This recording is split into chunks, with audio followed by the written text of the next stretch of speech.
Hello YouTubers, this is Peter here.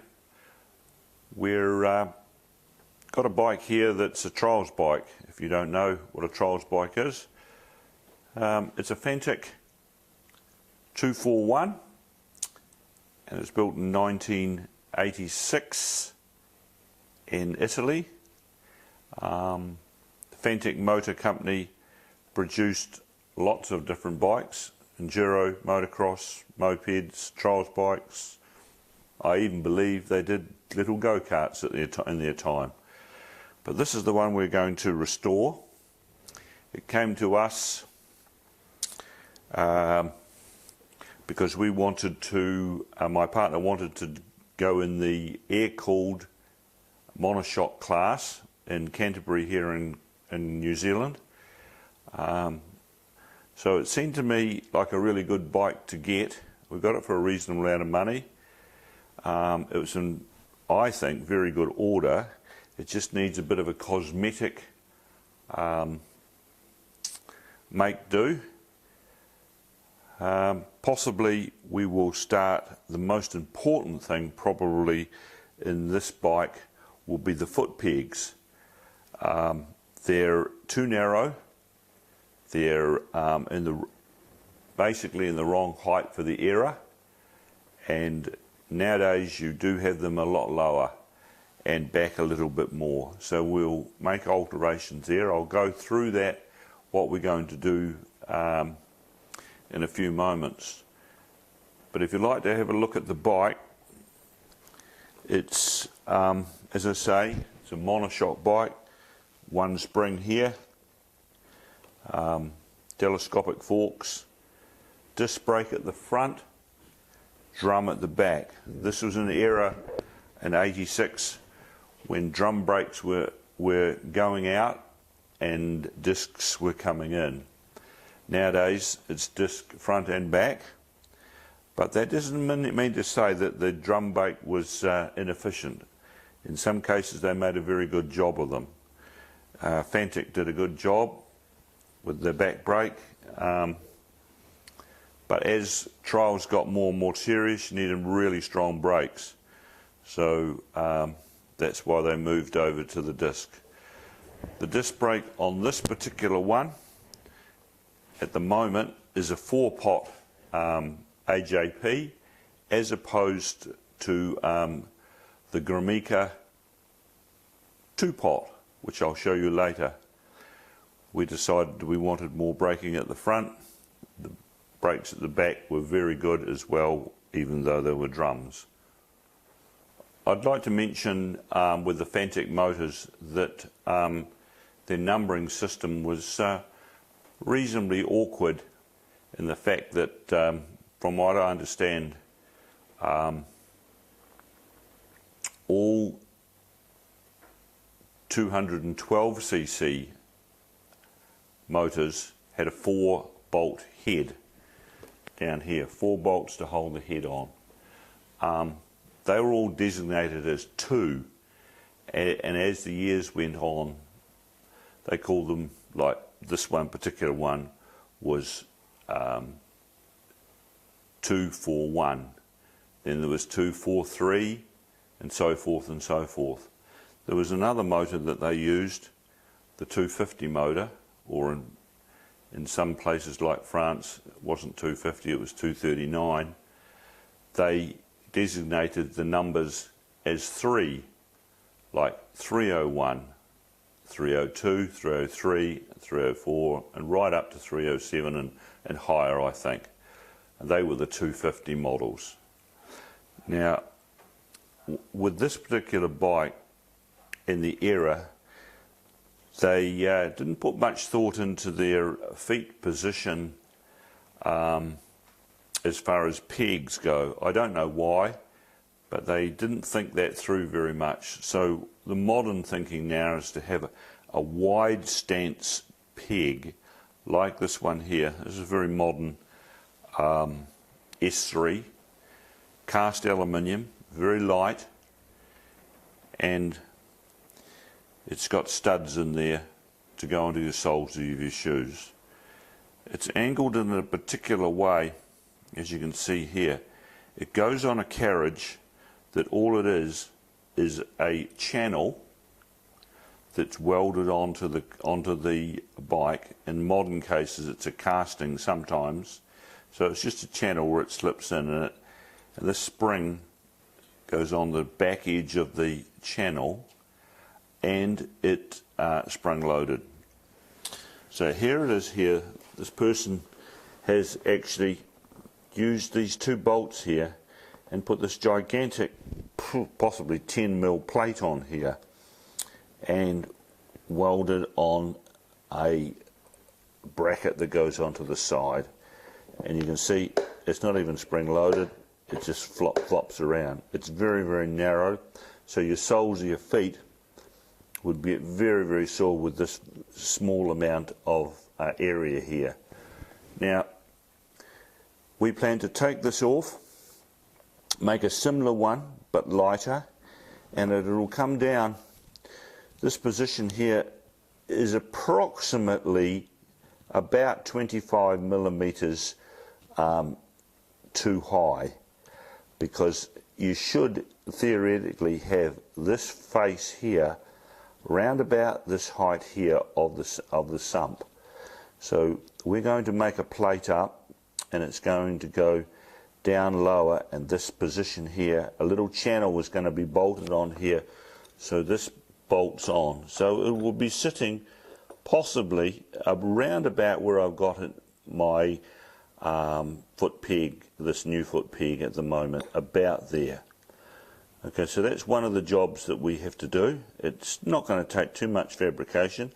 Luckily there's not welding onto the frame, it's just a side bracket that bolts on, which will be, I think, a very, very good fixture, and it'll transform the bike and the riding position for riding over obstacles. One of the other things that we did, we weren't really happy, I'll just put this down, with that front braking system. Now, here we have it here. Now, this, for people who don't know, is a two-pot braking system. It has a cylinder in here and a cylinder here, forced by hydraulic pressure coming from the master cylinder at the top. Now it goes onto the disc. Luckily, the manufacturers must have got together years and years ago and decided that these bolt centres would be carried on through most bikes manufactured, which is 80mm between here and here. And lucky the casting on these and virtually all other bikes are the same. So even in this old two-pot that is pretty hard to get parts for now, we decided to go with it because the handle lever had broken. Now the idea when you're putting a new one on is the brake between the castings should line up with the centre line of the disc brake. In this case we had to put a washer on this side and no washer on this side, so it lined it up perfectly. Later on I think I will actually take this disc off and get it surface ground on both sides so it's nice and new, so all the old marks have come out of it. But we'll get onto that later on in the restoration. Now this restoration is going to be a restoration not to a museum piece. The bike doesn't require that. There are still lots of these bikes around, so it's a restoration to get it in cosmetically looking smarter than it is, but rideable at events every month. So one of the things that we will possibly do, we don't know the condition of all its sum of parts, so we plan to strip the bike right down. Now I mean right down, that will probably be only to the frame, leave the engine intact, don't touch anything with the engine effectively, just looking over different things, normal maintenance things. So starting at the front, we will take the shock absorbers off. We will change the dust seals, and the hydraulic seals, which are lower in here. Change the oil. Just go through every part, wash it, put it all back together again. New parts as required. Have a look at the bearings, seeing what they're like. They may have been changed. They may be in good condition. Who knows? We'll find that out. We will possibly put this wheel and through it and check the straightness of the rim, and also we will tighten all the spokes and see that everything's all right with this hub assembly. I know the brakes are good because it's got new pads in them. We've done that. Then we'll move on as we go through the bike. Now this tank here is in very good order. There's only one little ding on the side here, which I managed to bog up. I will get some paint to match and we'll cover it. We have engaged a sign writer to make new transfers of the error, which we'll see as we go along through the videos of how it's going to work out. If we look up at the headstock, we will probably take that apart, have a look if it's got balls, races or tapered bearings. I presume in this era that it would have had tapered bearings, but I don't know that for sure. So we'll pull that apart, have a look at it, check whether they're okay. If there's any movement in the headstock, we'll replace the bearings. If not, we'll just repack the bearings, give it a grease and put it back together again. One of the problems that I saw when we immediately got the bike was on the other side there was a fin missing here. It had broken. Obviously it had crashed on one side and broken a fin, hit a rock or something or other. So I'm debating whether we even do anything about it or get a fin made and weld it in there. It's something we'll look at later on in the restoration. I believe the gearbox is the correct amount of oil and is looking good, but we'll just replace the oil with new fresh oil. It's cheap as. We did have the carburetor apart, and I have reset the float levels, cleaned out the carburetor, all the jets, and reset everything, and it runs sweet. Starts first or second kick. This little plate here is missing. It's just someone's made one up there. I think it did have an embossed aluminium number, like Fantic motor, the model of the number of the bike, which is effectively the model number that may be called a 241 designation, but the whole bike is a FM 450.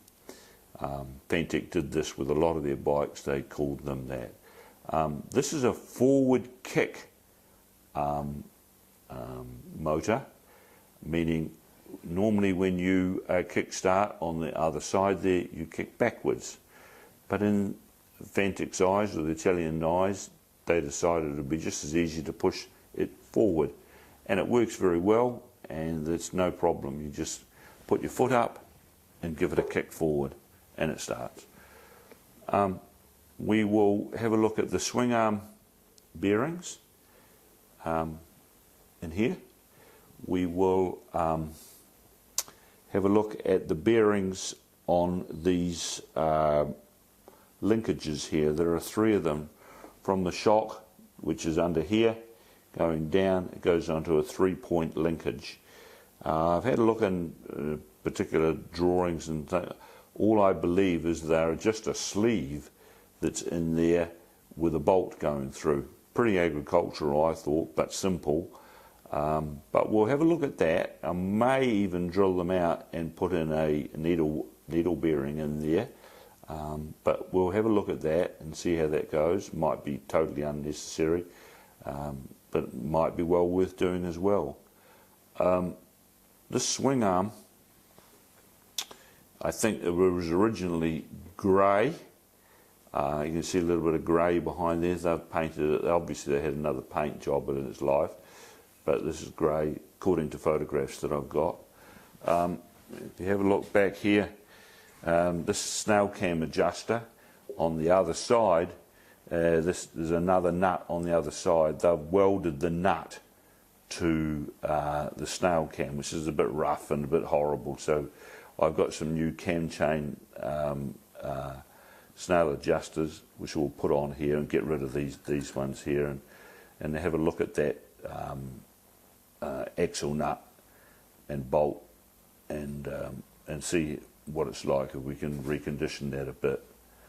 The exhaust, can't see it from the other side, but it's in not bad condition. Obviously it's had a bit of a weld up here where it's been rubbing somewhere. We'll sort that out and position that back a little bit. The other thing that we're going to do is this back guard is the correct guard for this bike, and it survived its length of time, but it's getting a little bit sunburnt, faded with the UVs and a bit, so we will sand this all back with wet and dry. It's going to take a few hours to do, but a bit of old elbow grease and it'll come right. A few stickers on it and it'll look bloody good. Now the tank, on the other side there's a wee ding just under here, which I managed to patch up, and I will paint that the same colour as that. We're getting decals made for it of period, which you'll see later on in the videos. A local guy is going to do that for us rather than get someone overseas to do it. Airbox is sound. I think generally the bike will come up really smart. It's a light bike. It's the right sort of power. It's not peaky, and it's ideal for my partner to ride. We'll be looking forward to if you join our channel, and next time you see it, it'll probably be in bits. So until next time, tune in. Bye now.